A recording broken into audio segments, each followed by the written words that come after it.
Hey, what's up, guys? This is Mike with Mojave's Edge.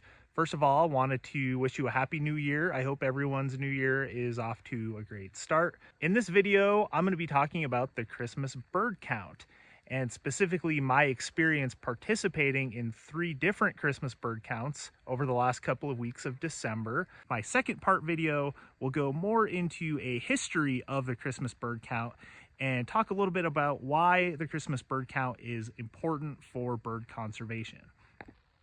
The last thing I'll sneak in here real quick is I would really appreciate it if you guys would subscribe to my channel and like this video. I am closing in on 100 subscribers, and that will be really exciting to hit that mark. So if you could do that for me, I would really appreciate it. Without any further ado, let's jump into part 1 of the Christmas bird count.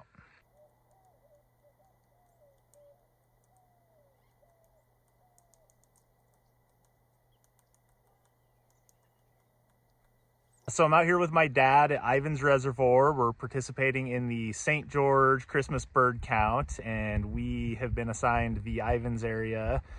And it's been a pretty good day. We're probably a little over halfway through our day here, and just wanted to go over some highlight species that we've seen today. This is actually my 3rd different bird count that I've participated in. I did the Cedar City bird count a couple weeks ago. Last week, my dad and I did the Silver Reef bird count, and today here obviously out in Ivan's. So Dad, what are some of the highlights that we've seen so far today? Well, the highlight is always to see a cactus wren, and of course we've seen a couple of roadrunners. Those are always a treat. And then we saw a couple of sapsuckers. I got a red-naped sapsucker today, which aren't always easy to find in kind of the desert habitats like we have in this with and also maybe the highlight of the day was actually a golden eagle.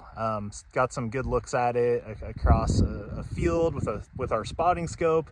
So it's been a good day. Nothing too unusual. I think later on I'll talk about some stuff that we saw last week during the Silver Reef bird count, but can't complain. It's a gorgeous winter day here in Ivan's, and we always have a lot of fun with our Christmas bird counts. We certainly do. Another cool observation from earlier that day was a northern mockingbird eating the fruit of a prickly pear cactus.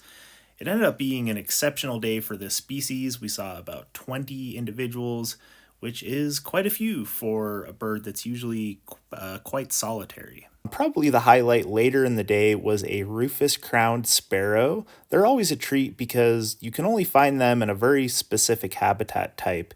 Usually they're pretty confined to really rocky slopes, such as those that you would find in Snow Canyon State Park, and sure enough, that's where we found this bird. That was one of the very last birds we saw, and it took us to exactly 50 species for the day. I also mentioned that the week prior we participated in the Silver Reef Christmas bird count. We ended up with 56 species that day and had some good highlights. Probably the best bird of the day was a yellow-bellied sapsucker, which is a rare bird for Utah.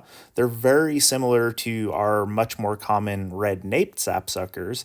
They're generally found further east and up into Canada. However, they are known to stray into the western states during the winter, especially the juveniles, and it seems like every year a couple of individuals do show up in Utah. Other highlights from the Silver Reef Christmas bird count include another sapsucker that I suspect to be a hybrid between a red-breasted sapsucker and a red-naped sapsucker.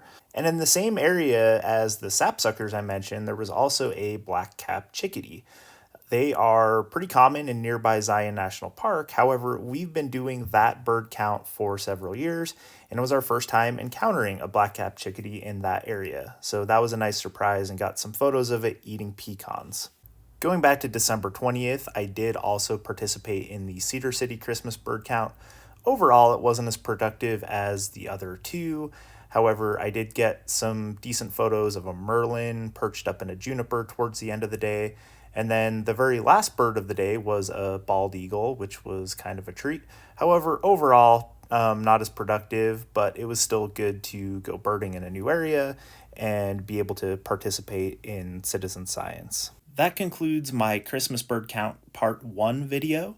Thanks so much for watching. I hope you will tune in a few days for part 2, where I'll be covering a history of the Christmas bird count and its importance for bird conservation.